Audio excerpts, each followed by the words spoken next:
بسم اللہ الرحمن الرحیم۔ معزز خواتین حضرات، شادی شدہ زندگی، ازدواجی زندگی رب کائنات کا بہت بڑا انعام بھی ہے، لیکن ساتھ ساتھ یہ بات بھی ذہن میں رکھیے کہ یہ انسان کا امتحان بھی ہے۔ یہ ایک سائنس ہے، ایک آرٹ ہے، ایک فن ہے، اور شادی شدہ زندگی گزارنے کے دوران ہمیں جہاں بہت ساری چیزوں کا اہتمام کرنا چاہیے، وہاں بہت سارے امور سے بچنا بھی چاہیے۔ آج کا ہمارا حدیث کا موضوع شادی شدہ زندگی کی تباہی کا ایک بہت بڑا سبب، مشکات المصابیح کتاب النکاح باب ہے منگیتر کو دیکھنا۔ 3115ویں حدیث کتاب میں ہے اور دوسری باب میں ہے۔ الفاظ سماعت فرمائیے گا۔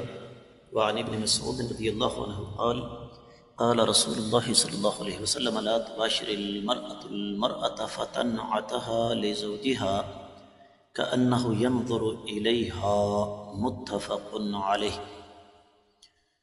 معزز خواتین و حضرات، یہ حدیث جو کہ صحیح بخاری اور صحیح مسلم کے حوالے سے آپ تک پہنچی، امام بخاری اس کو کتاب النکاح میں لے کر آئے ہیں 119ویں باب میں، کہ کوئی عورت بے ستر ہو کر کسی عورت سے مت چمٹے، اس لیے کہ اس عورت کا حال اپنے خامند کے سامنے بیان فرمائے، بیان کرے۔ صحیح بخاری میں یہ حدیث 2440 اور 41 میں ہے، سنن ترمذی میں 2792 میں ہے، اور سنن ابی داؤد میں 2150 میں ہے۔ براہ راست اس کے ترجمے کی طرف پڑھتے ہیں۔ سیدنا عبداللہ بن مسعود رضی اللہ تعالیٰ عنہ سے روایت ہے کہ آقا علیہ الصلوۃ والسلام نے ارشاد فرمایا، کوئی عورت کسی عورت کے ساتھ جسم نہ ملائے، پھر اس کے متعلق وہ اپنے خامند سے بیان کرے گویا کہ وہ اسے دیکھ رہا ہے۔ معزز خواتین و حضرات، مرد کا مرد کے ساتھ اور عورت کا عورت کے ساتھ بے لباس ہو کر چمٹنا حرام ہے، لیکن اصل موضوع یہاں کچھ اور ہے، اور وہ یہ کہ اگر ایک عورت کسی دوسری عورت کے ساتھ برہنہ حالت میں چمٹے گی، لیٹے گی، دیکھے گی، تو یقینی طور پر اس میں شریعت کی مخالفت تو ہے ہی، لیکن اس کے ساتھ ساتھ ایک اور چیز بھی یہاں آ جاتی ہے۔ اگر وہ چیز اپنے شوہر کے سامنے جا کر بیان کرے اس انداز سے کہ گویا اس کا شوہر اس عورت کو دیکھ رہا ہے، تو یقینی طور پر اس آدمی کے دل میں فتنہ پیدا ہوگا۔ یہاں پر ایک بات آ جاتی ہے کہ جی تمام خواتین کی جسمانی ساخت ایک جیسی ہوتی ہے۔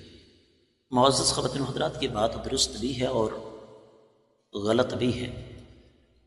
درست اس اعتبار سے کہ اللہ تعالیٰ نے ہر انسان کو ایک سر، اس سر میں ایک پیشانی، 2 آنکھیں، 1 ناک، 2 ہونٹ اور 2 گال اور ٹھوڑی عطا فرمائی ہے۔ اسی طریقے سے جسم کے باقی اعضاء ہیں، لیکن جس طرح انسان کے چہرے کی ساخت، بناوٹ دوسرے انسانوں سے مختلف ہوتی ہے، بالکل اسی طریقے سے انسانی جسم کے دیگر اعضاء کی بناوٹ اور ساخت بھی دوسرے انسانوں سے مختلف ہوتی ہے۔ تو طے شدہ بات ہے کہ اگر ایک عورت دوسری عورت کے جسمانی اعضاء کو، میں یہاں وضاحت نہیں کر سکتا، اپنے مرد کے سامنے بیان کرے گی تو اس سے فتنے کے دروازے کھلیں گے، فساد کا راستہ کھلے گا، اس لیے آقا علیہ السلام نے اس سے منع فرما دیا۔ اور یہاں میں ایک اور چیز آپ کو سمجھا دوں کہ اس سے یہ نہیں کہ خواتین کو یہ حکم مل گیا مرد بری و ذمہ ہیں، یہ حکم مردوں کے لیے بھی ہے۔ جس طرح ایک عورت کسی دوسری خاتون کا تذکرہ اس انداز سے اپنے شوہر کے سامنے نہیں کر سکتی کہ گویا وہ تصویر کشی کر رہی ہے، بالکل یہی حکم مرد کے لیے بھی ہے کہ وہ اپنی عورت کے سامنے، اپنی بیوی کے سامنے کسی مرد کا تذکرہ اس انداز سے نہیں کر سکتا، کیونکہ شریعت اس سے منع کرتی ہے، اس سے فتنے اور فساد کا اندیشہ ہے۔